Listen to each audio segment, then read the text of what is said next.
కుర్చేడు మండలం గంగదొనకొండ గ్రామంలో టీడీపీ నాయకులు గోగు గురవయ్య శ్రీమతి వైదేహి గార్ల కుమారుని వివాహ శుభ కార్యక్రమానికి హాజరై నూతన వధూవరులను ఆశీర్వదించి శుభాకాంక్షలు తెలిపిన దర్శి నియోజకవర్గ Telugu Desam party incharge doctor Gottipati Lakshmi. అనంతరం దర్శిపట్నం పీజీఎన్ కాంప్లెక్స్ నందు టీడీపీ నాయకులు ఊరిబిండి మాలాద్రి శ్రీమతి సంపూర్ణ గార్ల కుమారుని వివాహ శుభ కార్యక్రమానికి హాజరై నూతన వధూవరులను ఆశీర్వదించి శుభాకాంక్షలు తెలపడం జరిగింది.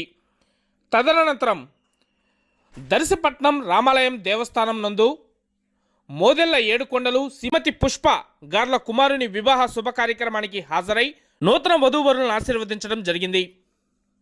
అనంతరం ముళ్ళమూరు మండలం వేములబండ గ్రామంలో టీడీపీ నాయకులు దుగ్గినేని రాములు శ్రీమతి రమణ గార్ల కుమారుని వివాహానికి హాజరై నూతన వధూవరులను ఆశీర్వదించి శుభాకాంక్షలు తెలిపిన దర్శి నియోజకవర్గ Telugu Desam party incharge doctor Gottipati Lakshmi. ఈ కార్యక్రమంలో వారితో పాటు Darsi municipal chairman Narapset Pichaiah, Darsi AMC chairman Daram Nagaveni Subbarao, పలువురు టీడీపీ నాయకులు, కార్యకర్తలు, అభిమానులు తదితరులు కార్యక్రమంలో పాల్గొన్నారు.